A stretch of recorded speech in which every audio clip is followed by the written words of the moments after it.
So I just saw Dune 2, and first of all, I forgot this movie was even coming out this month, so I had to scramble to find the place, found the place, went there, and wouldn't you know it, I made the reservation for the wrong cinema, cause of course I did.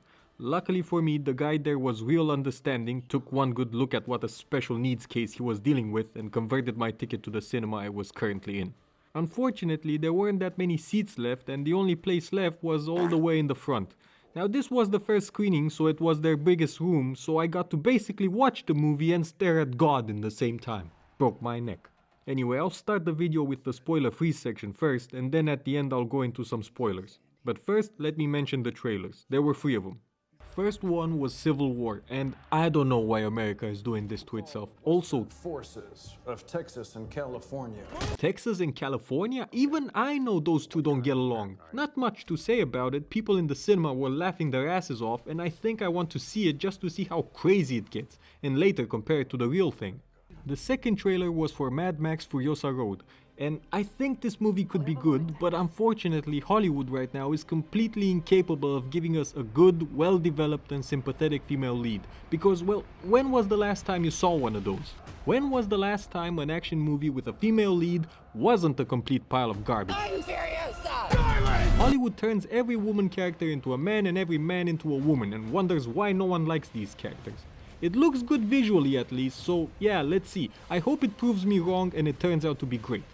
Lastly, the third trailer was for Kingdom of Planet of the Apes, which I think takes place a long time after the other movies because now everything is covered in vegetation. Now humans are finally wild, just like in the original movies. And I found this eagle scene ridiculous. It took mankind thousands of years to achieve this, but this ape just does it. And watching this trailer got me thinking, we need to get rid of these apes ASAP, while we still have control, before it's too late. Wait, human, we didn't do anything. Nah, look at this. You took over. No, human, it's just a movie made by other humans. No, you're just trying to manipulate me. Send in the nukes. So with the trailers out the way, Dune 2. Now before I start, I haven't read the books, so please don't come on here and tell me, oh well actually in the books this and that happens, so it makes sense that the other things happen and blah blah blah. Get your scholarly ass out of here. This is a safe space for illiteracy. And I'm just gonna tell you my honest thoughts about the movie on its own, and I don't care if it's a popular opinion or not. I'm just gonna be as honest as I possibly can. So starting off with what I think might be an unpopular opinion, I think this movie was just okay. With the first one being much better. This one, there's not that much to say about it. When you get down to it, not a lot happens. Oh, you don't understand the complexity of the story and okay. The way I can describe this movie without giving spoilers is, it's very obvious the middle movie. And not in the Empire Strikes Back kind of way either.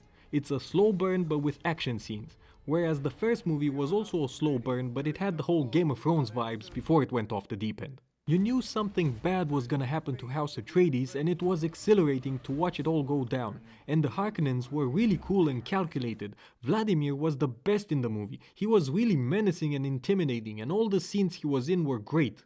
In Dune 2, all the major players are already on the board, and I'm just waiting for them to decide what moves they're gonna make. And there's a lot of waiting around. This movie is 2 hours and 46 minutes, and it feels like it. The first movie was also long, but I never felt like it was dragging its feet. This one, oh boy. You know when you can feel the people in the cinema moving around and getting restless when a movie is too long? Yeah, that's exactly the case here. On the bright side, the look of the movie is just as awesome, though the first one did feel more epic. And it didn't hurt that it had the House Atreides theme, which was also epic. They managed to turn a bunch of chains rattling around into a masterpiece. Here we don't really get any of that. Even worse, the movie is really loud, but I don't know if it's the movie's fault or me being pressed up against the screen. Can't really tell. The acting was really good too. I already mentioned Vladimir, but what really got my attention was this guy. I don't even know his name, he's basically the guide, but he is awesome. Every scene he is in is interesting and fun. And funny too, this movie actually had some comedic moments. The second best character is Paul's mom, which is good because she plays a big role in this movie. Paul is also well done, but I'll talk more about him in the spoiler section. Now about Paul's girlfriend, Zendaya. I'll be honest with you, I don't really know why everybody is going nuts over her. Zendaya. Meanwhile, I'm like, who? All I know her from is being the MJ imposter in Spider-Man. Hollywood really hates ginger women. I wouldn't be surprised if Disney makes a live-action version of Brave and give the role to Zendaya. And don't get me wrong, I have nothing against her. I don't know, maybe I'm just getting old, but I simply don't get the hype. Besides, her character here has the same range as her MJ character. She doesn't really have that much to work with.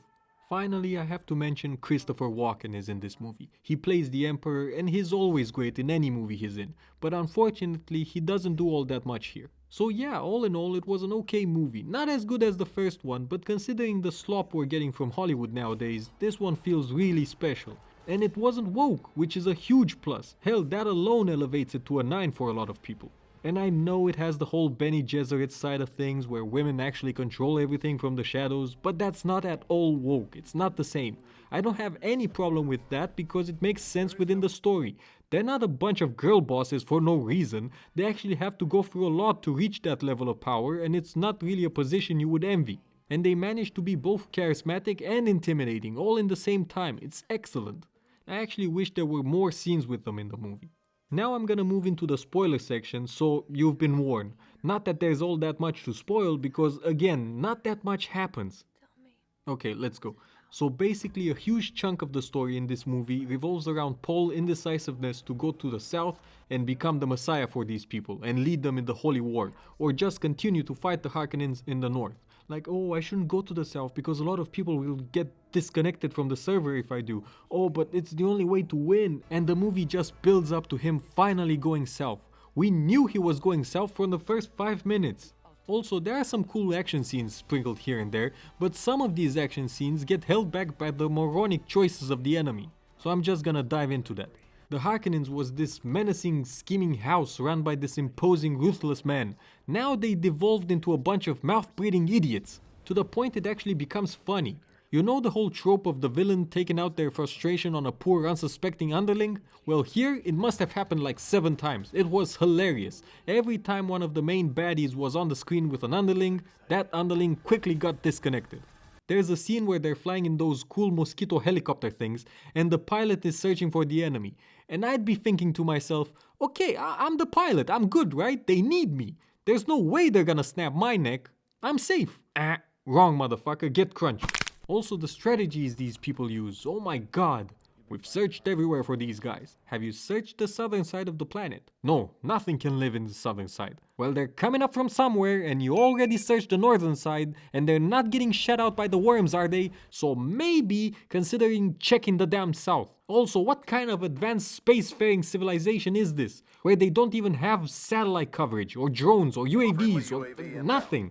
Instead, you land willy-nilly anywhere you sense spice and get jumped on every time. Oh, but they have these useless sci-fi maps. Jeez, just point the camera from orbit and zoom in. How are you outdone by these people who cover themselves in sand? The guys from Spaceballs had more sense than these guys. Found anything yet? We ain't found shit! And speaking of the South, let's talk about Paul and his destiny. I really like how they handled him, but it could have used a certain scene. Let me explain. He knows that if he goes south, he becomes the Messiah, and from there on he will be set on a path of death and destruction. And he's a good guy, so he doesn't want to do that. Especially since he has to become the Kwisatz Haderach, basically the male version of the Bene Gesserit, which will give him superpowers of seeing past, present and future. Which sounds good at first, but he knows this will irrevocably change him. All of this is very well done so far. But this information is more directed at the audience and less at the people next to him, and I wish there was a scene where he made this clear to them, especially since there's a scene later on in the movie where after he drinks the magical juice and becomes the god being, he goes to the Council of Elders where only the leaders can talk and starts acting crazy and nearly gets ended by the mob. The movie portrays this as him dominating over the will of the crowd and fully accepting his destiny. However, the way he eggs the audience just makes me think that maybe this was him actually trying to end himself, giving these people proof and reason that he is a monster now, an abomination, and that following him will lead to destruction on a galactic scale.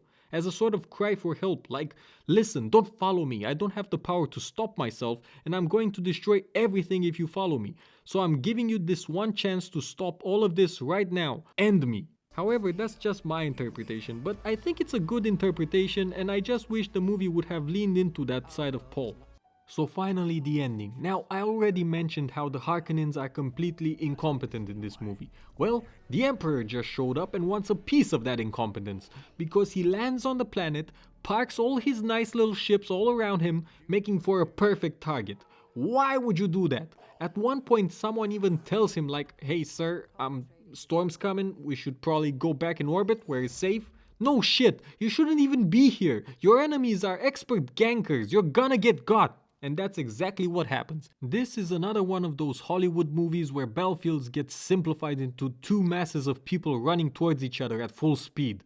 And I know they have those shield things and the only way to get them is in close combat, and that's fine, those shields are awesome. However, you would expect an advanced civilization to have a better fighting strategy than this. This sort of thing never happened in history. Just imagine you're running there and your buddy next to you trips, slows down or runs away or whatever, and now you're gonna run headfirst alone into a group of people who really don't like you and would really like to turn your ass into KFC. Now how about instead of all that nonsense, we all walk together in formation, that way we don't get overwhelmed and no one can run away, and we all engage the enemy at the same time. I am 100% sure that if you give those shield things to the Roman army, they would wipe the floor with all these people put together. Even their ships wouldn't help them that much because they like landing them in the most exposed position possible.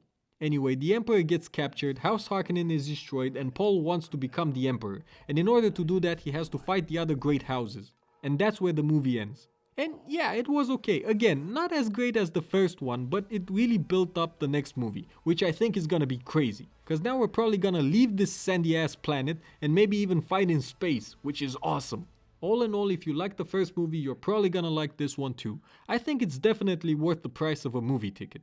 And now, if you'll excuse me, I need to lay down because my ears are ringing and my neck still hurts.